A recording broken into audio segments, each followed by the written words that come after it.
Now, the idea has been two states living side by side. That's the international view. That's the U.S. view, in quotation marks, as you say. But Netanyahu and his political allies are completely, totally dead set against this. So what they want is for the United States to fight a regional war, even one that could escalate to a world war, so that Israel does not have to compromise on its claim on the West Bank, Gaza, and East Jerusalem. I can't think of a more tragic and absurd idea than the United States engaging in a regional war, potentially escalating to a global, even nuclear war, so that Israel can keep its control of captured Palestinian lands and rule in an apartheid fashion over millions of Palestinian people. The whole idea is tragic, reckless, and absurd. As Jeffrey Sachs highlights, the push for war instead of compromise paints a grim picture of current Middle East dynamics. This isn't just about two nations finding common ground. It's about how far one nation is willing to go to hold onto territory that, by international consensus, it should share. When Sachs says the U.S. would be fighting a regional war, we're not just talking about a localized conflict. We're talking about the potential ignition of an international crisis with Iran, Lebanon, Syria, and even major powers like Russia or China drawn into a war over an ideal that is not universally shared. The two-state solution has long been the diplomatic hope, the compromise backed by decades of international negotiations. But Prime Minister Netanyahu and his allies have openly dismissed this vision. Their alternative? A single-state control of areas like the West Bank, Gaza, and East Jerusalem, in a way that critics, including Sachs, argue perpetuates an apartheid-like reality for millions of Palestinians. What's really driving this desire for control? For Netanyahu's administration, it's more than territorial control. It's an assertion of political and religious dominance in regions historically shared by multiple peoples and religions. This uncompromising stance overlooks the rights and dignity of Palestinians, framing any potential concession as a loss rather than a path to lasting peace. But as Sachs pointed out, how sustainable is this strategy? To hold onto these lands indefinitely, Israel would likely need perpetual military control, funded and backed by American resources, making the U.S. not only a diplomatic ally but an enforcer of Israel's unyielding stance. Let's be clear. Entering a regional war to support such a policy could have catastrophic implications. Sachs rightly points out the absurdity of risking a broader conflict, even nuclear escalation, just to avoid compromise. A regional war would inevitably spill over borders, drawing in countries like Lebanon and Syria and putting Iran squarely in the line of fire. Iran, a nation with considerable regional influence and powerful allies, would not stand idly by.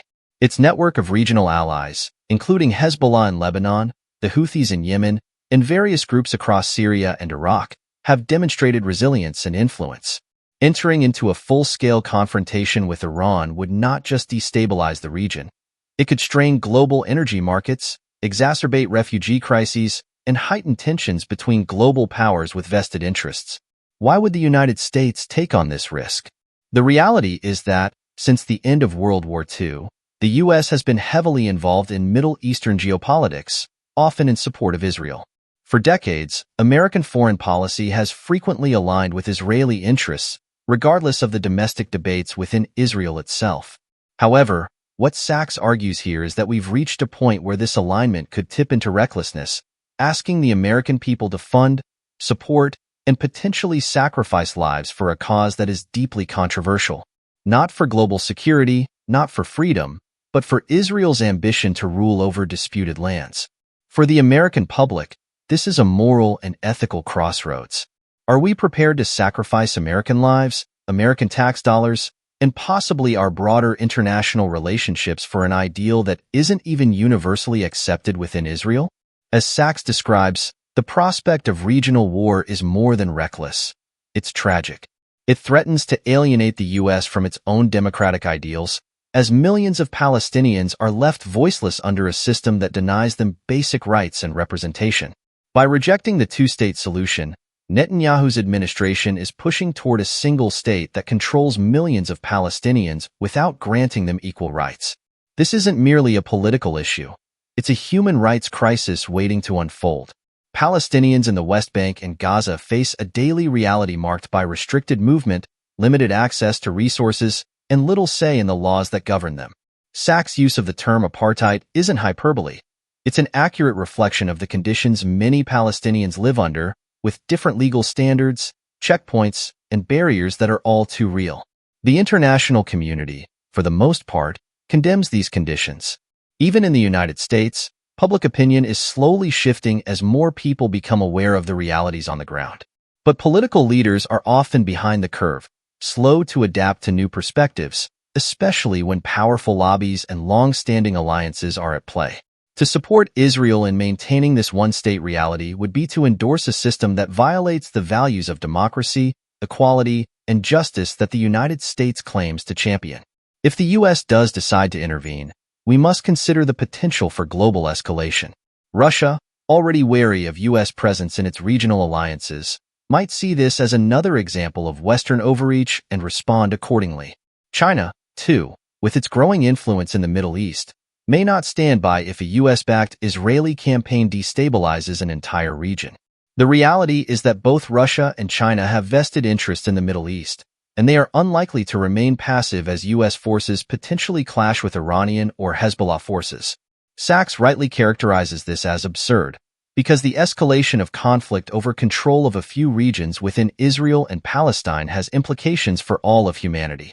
Nuclear escalation may sound extreme, but we live in a world where misunderstandings, escalations, and misjudgments can have unimaginable consequences. Sachs reminds us that even the smallest misstep could lead to an irreversible chain reaction, dragging countless countries into the chaos. Sachs has laid out a stark choice for American leaders: risk catastrophic escalation for a narrow political agenda, or step back and prioritize diplomacy, dialogue, and compromise. The two-state solution remains a viable path to peace, but it requires political will from both sides. Israel's allies, particularly the U.S., have the influence to encourage this path, if only they would apply pressure on Netanyahu's administration to consider peace over dominance. But the change has to come from a shift in narrative, a rethinking of alliances that prioritize humanity over political interests. The international community has shown support for Palestinian self-determination, yet this support has often been symbolic. To truly support peace, actions must align with words. Diplomatic pressure, economic consequences, and an honest public discourse are necessary to foster a reality where Palestinians and Israelis live side by side. For Americans, Sachs' words serve as a call to reflect on the consequences of our foreign policy. Supporting an endless conflict that ignores Palestinian rights does not align with the democratic ideals many Americans hold dear. Sachs's message is clear. We cannot be complicit in policies that endorse inequality, that fund the subjugation of entire populations, or that risk global instability for the sake of territorial ambition. Let's remember that supporting Israel and supporting peace are not mutually exclusive. We can advocate for the security of the Israeli people while also demanding justice for Palestinians. Sachs' warning isn't just a caution against war. It's a reminder of the importance of compassion, humanity, and responsibility in our global policies. As Americans, as global citizens, and as advocates for human rights, we must ask ourselves, how far are we willing to go to support a narrative that endangers peace and justice? Are we prepared to risk global stability for a narrow and dangerous agenda? It's time for the U.S. to step back, reconsider, and place humanity over politics. Stay informed, stay engaged, and always question the narrative. Thank you for watching. According to Jeffrey Sachs, the idea has been two states living side by side. That's the international view. That's the U.S. view, in quotation marks, as you say. But Netanyahu and his political allies are completely, totally dead set against this. What they want is for the United States to fight a regional war, even one that could escalate to a world war, so that Israel does not have to compromise on its claim on the West Bank, Gaza, and East Jerusalem. I can't think of a more tragic and absurd idea than the United States engaging in a regional war, potentially escalating to a global, even nuclear war, so that Israel can keep its control of captured Palestinian lands and rule in an apartheid fashion over millions of Palestinian people. The whole idea is tragic, reckless, and absurd. Thanks for watching.